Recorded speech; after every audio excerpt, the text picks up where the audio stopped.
Welcome to the Brain Gain Youngstown Leadership Series podcast. Each week, we'll learn from leaders who are driving change and making an impact.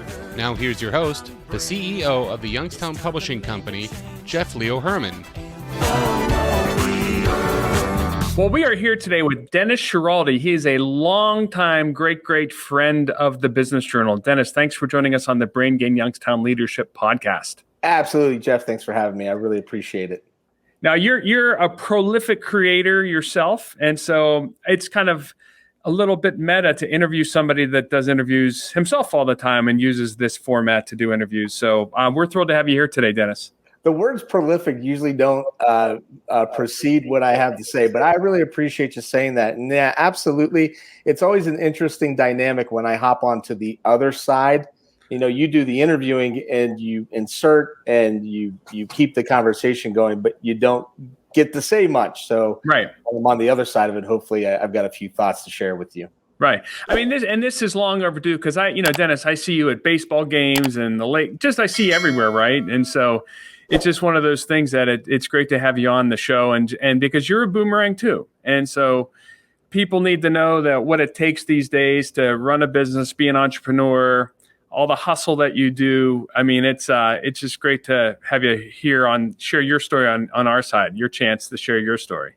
Thank you, man. I appreciate that. Yes, we're on the circuit. I'll call it the circuit, the summer circuit when it comes to youth athletics and then just seeing it at the various, business functions and whatnot. And likewise, been following the Brain Gain for quite some time and can really appreciate what you guys are doing with this and the rest of the things that the Business Journal is doing and covering not just business news in Youngstown, but a lot of things that are going on activity-wise, nightlife, those sorts of things that make our city go.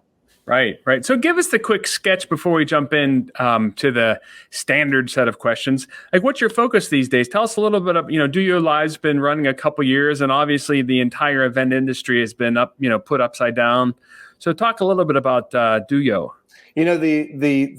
My world about a decade ago was birthed out of creating a marketing agency and moving back to Youngstown, Ohio. And when we got back 3 years into it, I kind of realized right away, there was a number of long-standing marketing agencies in town. In order for me to be able to differentiate myself, I needed to figure something out very quickly. In addition to that, I thought, and I still think that Youngstown's in this revitalization mode, and what's my cog in that wheel? And so I remember one time picking up trash on the south side of Youngstown on a Saturday. My nephews got me out and said, let's go clean up a neighborhood.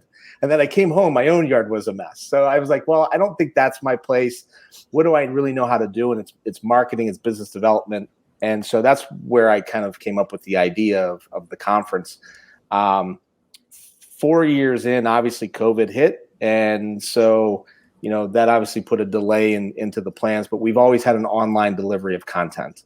But we did DOYO for those reasons, but I always kept clients and helped clients with marketing strategy, whether it's either I consult with them or manage the day-to-day. And the really nice thing for the past 18 months is that all my focus has really primarily been upon, those clients and not really worried too much about executing a marketing conference or a print publication that we had for 2 years as well.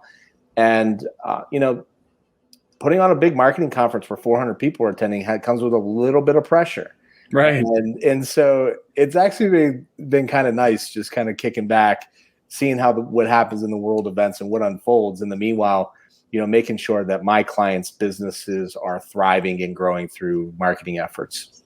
So what's your outlook for the event sector? Because I think that's something everyone's curious to know. We have so many new event venues around town. Do you see, 2022 coming back? I think so. Yes. I'm obviously an internal optimist. It's very difficult for a small business like mine to be able to put the operational investment into an event that doesn't take place. So we kind of have to be sure as things kind of heat up and then slow down, heat up and slow down. We're trying to figure that out. I think larger organizations are more poised between the regulations that are being put on to keep people safe, whether or not they're going to require vaccination cards is not for me to decide, but obviously that's coming into play with a lot of venues. You're seeing a lot of artists require that to attend their conferences and their contracts. And I think that events are coming, are back. Like I've been to a handful in Youngstown, at the Youngstown Amphitheater Foundation, and been to some sporting events. And so I think that we're there. I think it's now just there's these elements or layers that are coming into it as we'll say it like as COVID kind of spikes and then kind of cools down and then it heats up back again. So I think it's just something that's the new world that we're living in for the meanwhile. Right. I mean, we're recording this at the end of August. It's August 18th to be precise. And what looked like back in July, full speed ahead into the fall, Delta variant has popped up and introduced a degree of uncertainty where it looks like there's underlying momentum, but there's just so many industries that are still dealing with disruption, right? Car dealers have, pretty empty lots, and restaurants can't staff appropriately. They have an open space, but not able to really staff that well. So, yeah, and it's interesting because as an entrepreneur, you got to pivot and you got to survive. That's the bottom line. Is I think anybody that gets too married into a business and too emotionally attached and doesn't evolve from the day that they started it to where they want to end up going ends up struggling. So with that said, I've had clients over the years that we've done online recruiting for because of the way that Indeed job boards work and Jazz HR and the entire internet, and search is predicated upon keyword searches and populating things. You take lead gen and replace it with employee gen. I've had clients that we've run job recruitment for. I'm not an HR company, but I can play that role with an Indeed. And so as the clients that I've had, legacy clients, we've done that.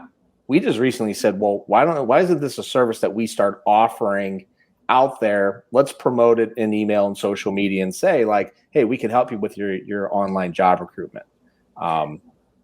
It's just the involvement of the world. That's key. I mean, I love that because I think that's a great path to follow because every business we talk to, they can't find workers, right? They can't find employees. And so if you can apply your marketing skills, and that's what it takes, right? You got to stand out. You got to differentiate. You can't just be another line item on a list, on a job board, right? You got to really differentiate. And I'll tell you the other involvement behind that is that right now I'm getting work with clients that are saying to me, especially in the trades, like in the trades, it's really like the one individual says, I don't need any more business, but my website and my brand is really bad right now. And for me to attract employees, I really feel like this is the route we need to go. So can you clean up my website? Can you maybe figure out an Instagram strategy and then the online job recruitment? And so people are looking at marketing and brand in terms of, I don't need the business growth. I need to clean up my image so I can attract employees and be the attractive place to work. Right. Well, that's, I know you can appreciate this, but your digital landscaping is just as important as your physical landscaping, right? So while a lot of businesses might have nice manicured mulch beds, if your website isn't, top notch, you're going to have problems recruiting. Yeah, I like that. I may actually, if I end up using that in the next couple of weeks in the conversation, I will make sure I get more excited. Yeah, just give the attribution there. Well, that's good because I guess to dial back to the beginning, here you are running a media is marketing, right? So an audience-based strategy, right? Where you have an audience, they follow what you do, you offer strategy, consulting advice. Is this something that, back, Dennis, on the basketball court in high school that you thought you would be doing today?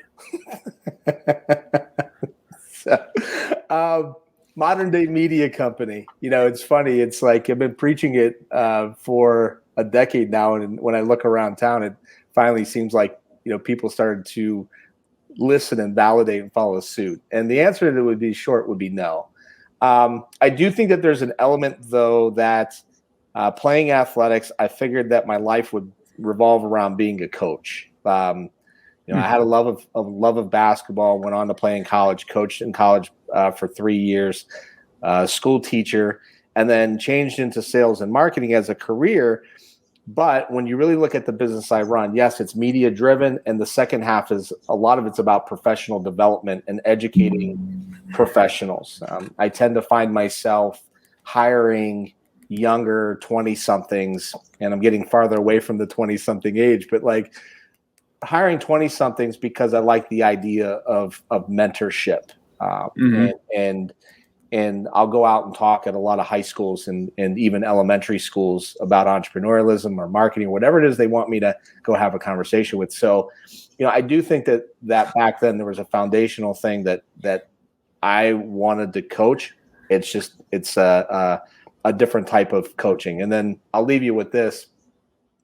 Obviously I've got young kids, and I've got a work habit as well. And I never feel guilty pulling myself away from my work habit to go and coach youth sports. And I think that's my other give back I've figured out here over the past year or two, is that I really enjoy coaching youth sports. Being a mentor to a group of kids, and 9 of them usually don't have my same last name. One of them does. And just trying to instill what I instill in my own kids into other kids. All right. So you opened up the can of worms here. Yeah. I give you so much credit for doing that, because to be a coach, it's more than a full-time job plus your job. Right. And how do you deal with parents these days? We're because everyone wants Johnny, in quotes, to get more playing time. And, parents don't realize it's a team, right? And there's a balance to strike on the field, and everyone has unique attributes, and you're trying to fill the spaces. And so any leadership lessons you can share from how you've managed the parents, not just the kids? I try to understand what the long-term play is, first of all, because even though I finished up a college basketball career as a role player, on a partial scholarship, captain of a basketball team. So I feel like I don't never have to live vicariously through my kids and anything that they do. And I don't know if that's the end game or not, but I think communication is obviously a really key ingredient. And what I do is not necessarily always followed, but I have a set of rules. And whether it's baseball, basketball, or football, it's, kids don't leave the dugout. Parents don't need to come in the dugout unless there's an eyeball hanging out. I won't discuss playing time. I will not discuss playing time or positions with you as a parent. And there's a 24 to 48 hour rule. So if you do have a problem with anything that's going on, I highly suggest you wait a day or two and then send me that text message or phone call. But before you do that, read rule number 3. Do you publish those rules? Like we'll call them guidelines, right? On GroupMe. So I utilize an app that allows, the entire team to be on it. And then I work towards the reinforcement with that. And not everybody follows it. There's always one or two. And I try to use some levity to alleviate the situation. I try to communicate with the kids because I like the idea. People think about coaching and they're thinking about jump shot, dribbling, hustling, or fielding a ground ball. I look at coaching as well with kids and my own kids to say, you want playing time? It's not me to go talk to the coach when I'm not coaching them. It's you to go ask the coach in the right way, to saying things like, what do I need to do to get better? What do I need to do in order to earn? And I encourage the kids on my teams to talk to me like that. And it's not a perfect world. Parents, for whatever reason, whether it's accessibility, whether it's social media, whether it's, they can text you, they can call you. I think this, I'm a real direct individual. So text messages, if you send me a text message, you get a call from me immediately to have a conversation about what's going on. And I find it's not confrontational, but I think people tend to get scared of having the direct conversation. I haven't had anything get too nuts. I mean, like I was an assistant coach a couple years ago where something blew up on a baseball bench and the kid was yanked out in the middle of a game.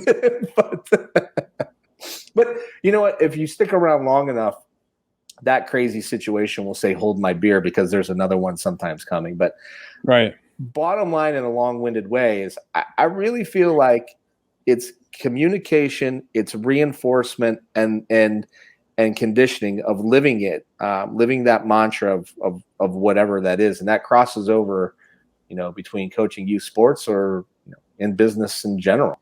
I completely agree. I mean, it's just consistent communication, reinforcement, setting the standard, holding to the standard, reminding people that, we all agreed upon these principles. Here's how we're going to operate. Sure, you're going to have that random person kind of drop in on you, and you'll probably even deal with, placate them a little bit or whatever, but just say, hey, I'm going to talk to you, but remember rule number 3, right? Remember that?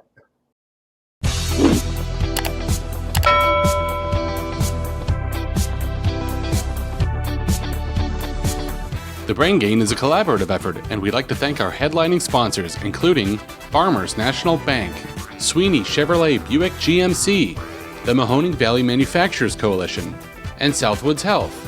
Also included are Eastern Gateway Community College, PNC Bank, the Moransky Companies, the Mahoning County Career and Technical Center, the Youngstown Business Incubator, Simon Roofing, the DeBartolo Corporation, Youngstown State University, and Junior Achievement of the Mahoning Valley.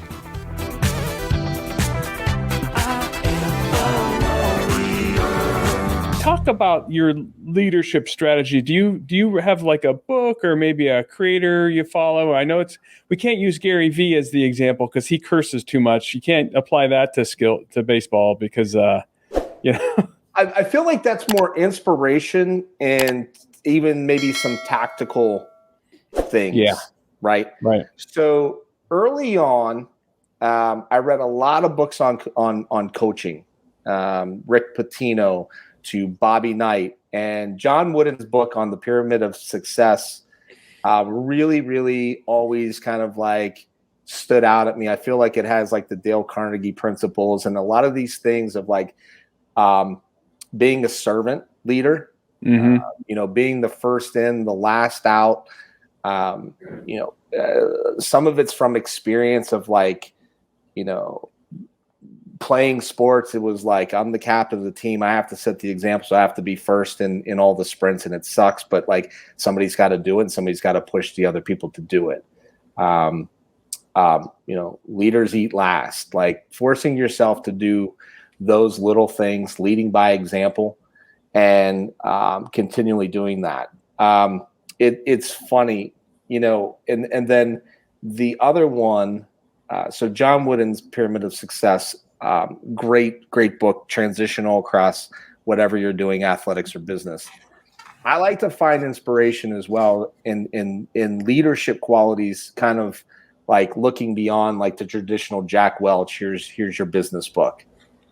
I feel like everybody's reading the same books at the same time. Right. If you're doing that, like everybody's scaling up, where everybody's in 10,000 hours, or and so like I like to go against the grain in so many different ways.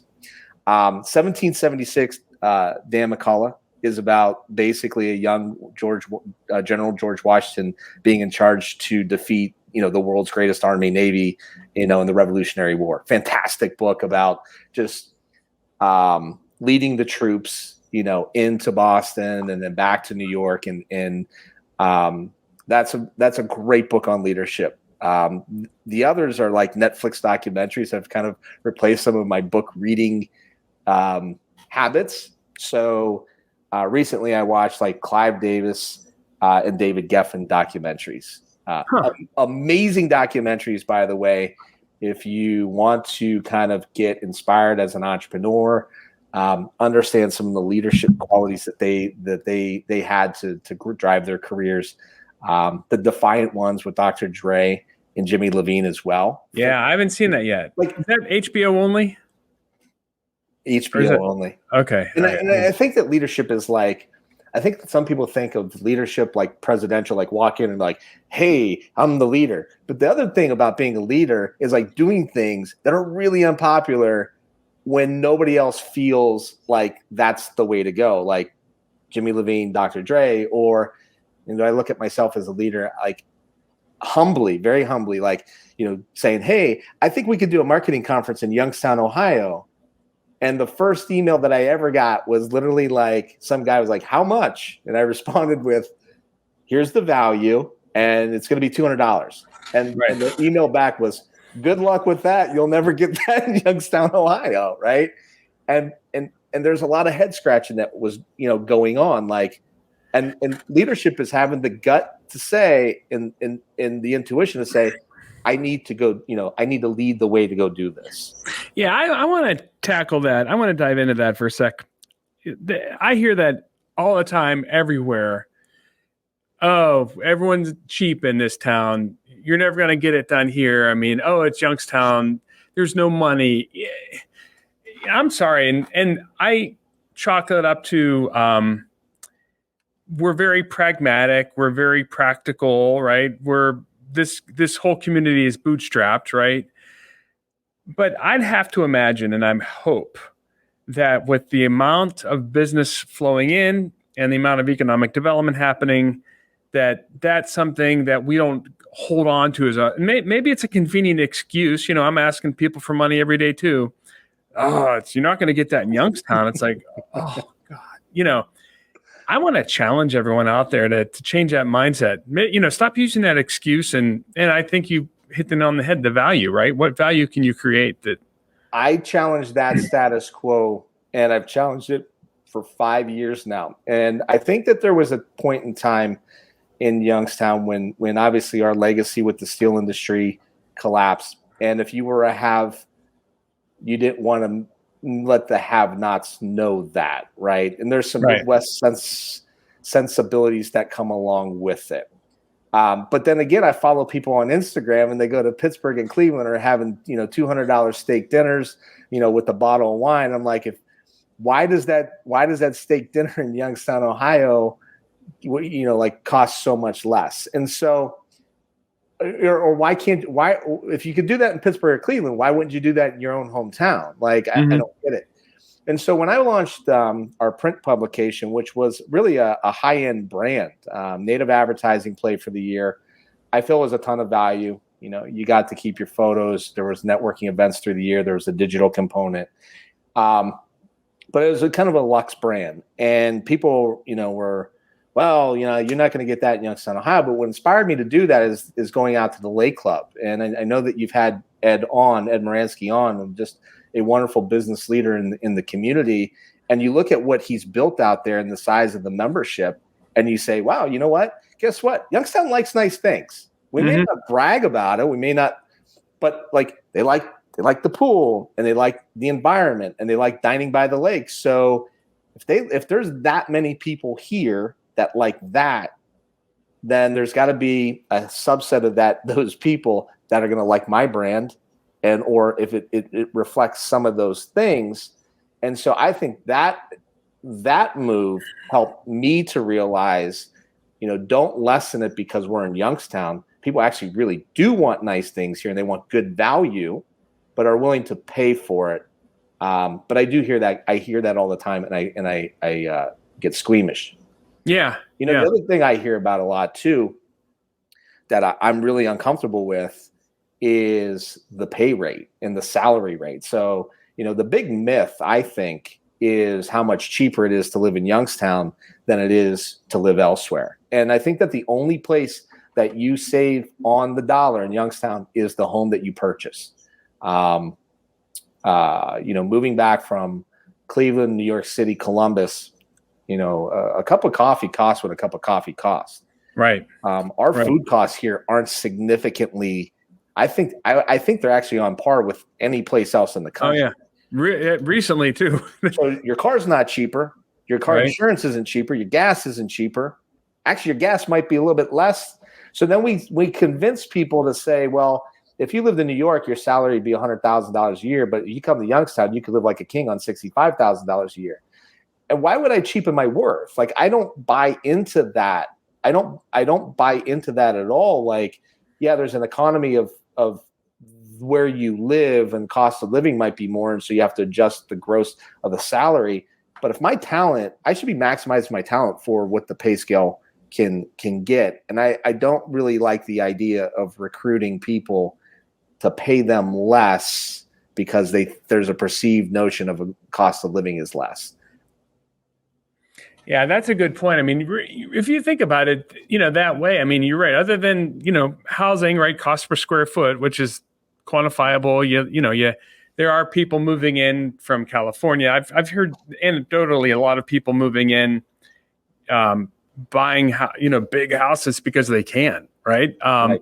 But then you're right, everything, and that's a major expense, right? So your mortgage is one of the major expense drivers, but otherwise, everything else, there's really no price break around here, right? Right. So, Yeah. It's interesting. I'm tying a few things together. So I like the concept you were going down. So Icons of Youngstown it's a premium brand, right? I mean, that's a premium brand that you established, and you found that people are willing to pay for those premium brand status, right? If they see the value and it's got depth and substance, then they'll pay for it. Yeah, and conceptually, what we did is that they appear in the Business Journal a lot of times, unknowing. By the way, we don't copyright the images, but it was placement, and that's another one that, by the way, relied on distribution in a lot of places that are closed. So we're not completely done with that concept. It's just on hold for right now because of where the distribution was. But a lot of those images show up on billboards, they show up in ads, they show up in advertisements in the Business Journal, and like people got those pictures from the photo shoots as a part of the value, right? So I've seen them. I'm thinking of one great group of people in particular that they've run several placements, and that's the same photo, and they do their own artwork a lot of times, right? They send us the stuff. Right. So when you as a business go to get yourself professionally photographed, that session is going to cost you, and there's no marketing that comes along with it. Right. You're getting that. Now you got to go activate it. So a third of that cost was probably wrapped up in the photo side of things. And then you package like an Instagram style lookbook on high quality paper. And then you include the digital. It was a strong play. And then the other thing that we did to bring, I think an extraordinary amount of value was activate it. So, one of the things that, this is like, you guys are obviously, working with a great deal of clientele from a marketing perspective. And, so are the other media companies in town. One of the things that I think that we took the next step on, and anybody can replicate this, is that we really were focused on activating the network. So like, what can we do to put these people together and be the connector so this person is doing business with this one and this one's doing this one. Now, if you pick up additional clients because somebody saw your picture, your advertisement, that's great. But now I'm giving you that direct introduction. That was a powerful tool. That's huge. No, you're right. And I'll admit the Business Journal for years has been a one-way organization. Content out. Like here, we publish lots of content's flowing, but what matters is community, right? And the Brain Gain has gone a long way towards building the community, focus on entrepreneurship, workforce development. There's so much more to be done. And I think you're right. The activation game of, sure, you can produce great content, but it's so competitive to get those elements seen that you have to work just as hard on the production or the creation as you do on the activation. And I think that's a key differentiator you have there is the activation, work in the community, work in the network, making sure that literally you're connecting the dots versus just like dropping it off at the loading dock. Yeah. I mean, I think at one point we were going to start doing lunches, like once a month, we were going to invite 5 people to lunch and we wanted to video it. And like, kind of, that was going to be the idea behind the content or the lunch with icons and just do like this, because there's so many entrepreneurs that were, in of various levels, the Madits to the, the Cafaro Corporation and, Ron Klingel at Avalon to the Branch Streets, with Matt Campbell or Amy Abruzari at Grade Boutique. Like we had, everyone in between and starting out and, really driving it. And the big thing that I missed on DOYO was that I'm so nerdy into the content that I want to hear a speaker. I want to get some nuts and bolts. I want to come out of there with a concept that I can execute on. And the connecting factor of the networking of putting people together was one thing that I never really sold, or even it just, like, people would tell me like, hey, this is where we met. Hey, this we started doing business. We connected it. And those stories were so inspiring that on those like toughest days, what keeps you going the most of like, why, eventually we'll be back with it, because the amount of people that connect. Yeah, no, I think you're right, because there's lots of content. People can hit YouTube and learn something, and it's out of context, and I can see, I would think the same way as trying to teach everyone stuff, but honestly, they're there for the networking and the connections and a shared experience. That's, at the end of the day, it's right. Creating a shared experience. Obviously I loved Alan Gannett to this day. He's still one of my favorite talks I've ever seen anywhere, was at DOYO, and he was your keynote. Yeah. And I have his book right here, in fact. Yeah, right, it sits right on my my desk as well. Yeah. So, but so I encourage you to from that standpoint of bringing the marketing community together, because honestly, it's harder and harder to really do sales and marketing, right? With the noise out there, the number of platforms to master, just you can't leverage. And look, the uncertainty around getting together face to face, it's still tricky. It's going to be tricky for the foreseeable future. So, what platform? If if someone's listening and they're still kind of like hesitant on leveraging a digital platform, what do you have a social platform you'd recommend? Is it Insta? Is it LinkedIn? Like, which one would you say you'd want to, have them focus first? No. Yeah. So here's what I'm doing. I just like, and this is it right here, is I'm less concerned now about, what social media platform I'm on, as opposed to creating a pillar piece of content. So let's go and record a 45-minute brain gain session, and then let me figure out how many different ways that I can repurpose that per the platform. I think there's people that disagree with it, and you, Jeff, you might even be one of them. I think people are trying to create content, for, is it the Facebook group, Facebook Live? Is it Insta? Is it Twitter? Whatever that is for you, or at least for me, this is, and the clients that I work with as well. Like, I want to create this really good piece of pillar content, and then I'll cut this up into 1-minute sound bites, 15-second sound bites. I'll repurpose it and play around with it on TikTok. I'll insert, obviously I'm still going to take to social media platforms and kind of show my day-to-day, my behind the scenes. It's a part of life now at this point, right? I don't even think about, doing some stories, but the content creation and then disseminating it through the platform, whatever that platform is, is the way that I go about it. Yeah, I completely agree that one premium asset, one webinar, one long conversation. I use the term atomization, right? That long form thing can be atomized or kind of drilled down into vignettes.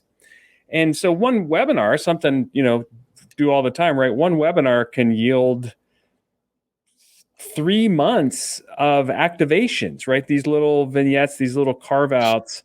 And if that's an area that, because I know you've got a long history in webinars as well. Yeah. That's an area where I would recommend any business out there that struggles with content creation. Hey, just do a webinar, get your expert to talk for 45 minutes, say thank you to that person. They go away, and then the marketing person can then just go back and carve up everything that they've heard and just use that, as all these supporting elements, which then keep your, flow going for some time to come. It is. Obviously I'm very bullish on the webinar game and been at it for a decade, but like a webinar a quarter is probably what most businesses need or can get by on. Right. And it's because it's content with a purpose. So you've got the pre-marketing that goes into it, right? You're getting emails and social media and you're creating awareness and people are signing up. So hopefully you're getting some leads, and then you record that and you've got, like you said, a great piece of content. And then in the third month of the quarter, like you're repurposing that content as many ways as you can, and then kind of rinse and repeat. And, where do you want to use it? There's your content play right there. Right. Done. No, you're right. And it's funny, the webinars we've run, I try to discourage the key metric as live attendance. It doesn't matter. Honestly, live attendance isn't the big outcome, right? It's how much promotion did you get running up to it. Then you have the live event, which that's your capturing event, right? So that's the event where you're intentionally sharing your knowledge and expertise. But then there's all the key takeaways. And so that one webinar can yield months and months and months of benefit and months of value. And you're right, it's definitely the body of the experience, not just the day of, that live day of. I mean, we saw it, things ping pong around or resonate for months to come. We had a cyber webinar a couple months ago. That thing is still generating, small activations, and we're still getting, people revisiting that. And that was, back in early July. Yeah. Lifetime value of that content. And the other thing I think is that we tend to minimize the awareness game, and from our own fault in the digital landscape, we said, well, we know where we can measure the clicks. We know where the clicks are coming from. We could do all this stuff metrically, and advertising was steeped up until the digital game based upon the amount of impressions that you can deliver. And then, anecdotally trying to tie it back to, well, we had this advertising campaign and we delivered, 10,000 impressions. And we also, our revenue went up 3% this quarter. So it obviously must have worked. And we started to minimize the awareness game, which has a huge impact on, people knowing that you exist. Right. So I don't know how much time that we got, but there is one item that I've been following along on the brain game, and it has to deal around your talent and talent acquisition and keeping talent here. Right. Yeah. Yeah. Well, that's where, and we probably should. We've exceeded the average length of the commute, so we should wrap it up. But no, that's a key. That's one of the key things we're focusing on is talent retention. But then also, that whole notion of helping companies put butts in seats, right? So fill those job roles. So, what advice would you recommend from the audience around talent retention? So real quick, you and I are both boomerangers. That was a weird term when I heard it first. Yeah. I'm going to try and get out of this one as quick as I can. I struggle with the talent retention staying in this area, but also struggle at the same time of people leaving in mass shows because other places are better. And the reason I do see both sides is because I've lived elsewhere. The best way that I can put this is Jim Kostler at the YBI, Youngstown Business Incubator, said to me when I was living away, first person ever said it to me like this: we want you to take what you've learned elsewhere and done business in all these different places and bring it back to help educate us and lead our community. And so I don't necessarily know that when I say retention, as much as I say, how do we get those kids that have moved away, that live in the Columbuses and the Clevelands and the New Yorks, to eventually come back like we did, to give obviously to the community. And I don't think that they understand all the opportunities that are presented to them that I never would have had I stayed in New York or Columbus. I would have had great jobs. I'd had amazing jobs, probably make, 5 times more money than I make right now. But it wouldn't have been as rewarding. Like I wouldn't have been a college professor at Youngstown State part-time.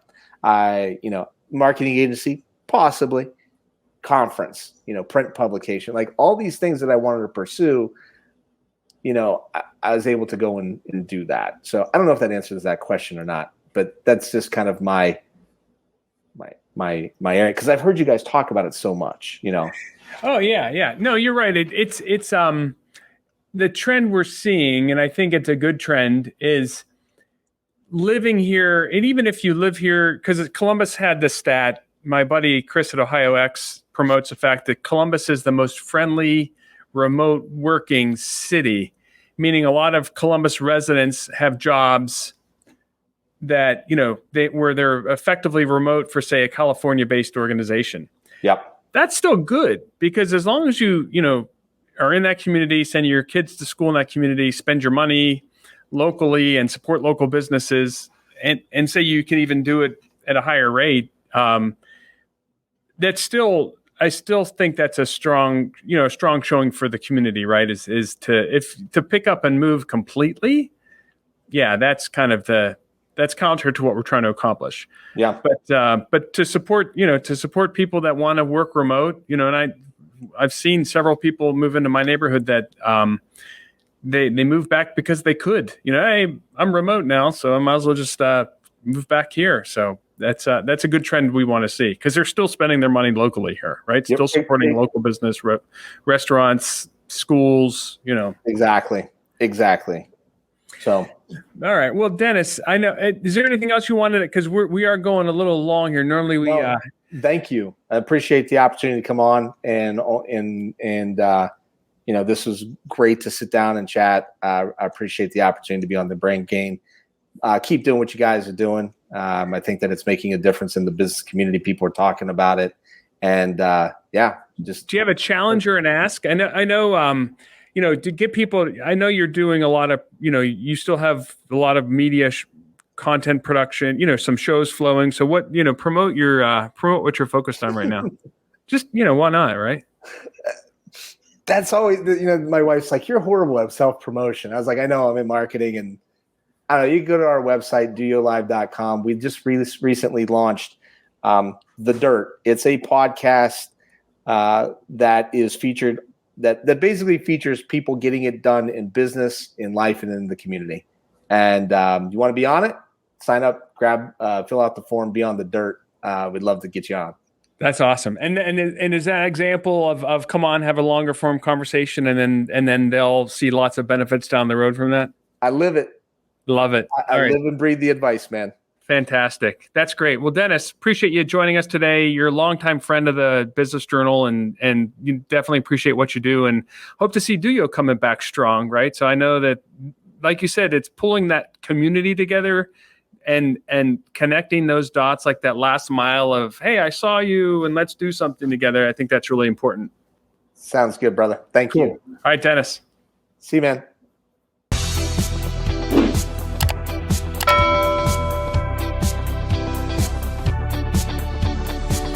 Thanks for joining us on the podcast today, because together we're building a culture of entrepreneurship and promoting workforce development. So if you like what you heard, please share it with a friend and leave us a rating or review on your favorite podcast player. Your feedback is very important to us. We want to make the show better all the time. And if you would like to give me direct feedback, email me, please. My email is herrmann@business-journal.com, or you can find me on LinkedIn. And lastly, would love to thank the members of the Brain Gain Coalition. Those headline collaborators include Farmers National Bank, Sweeney Chevrolet Buick GMC, the Mahoning Valley Manufacturers Coalition, and Southwoods Health. And joining them are members of the coalition, including Eastern Gateway Community College, PNC Bank, the Moransky Companies, MCCTC, the Mahoning County Career and Technical Center, the Youngstown Business Incubator, Simon Roofing, the DeBartolo Corporation, Youngstown State University, and Junior Achievement of Mahoning Valley. Without them, none of this would be possible. So thanks again for joining us today. And remember, together we are building a culture of entrepreneurship and promoting workforce development.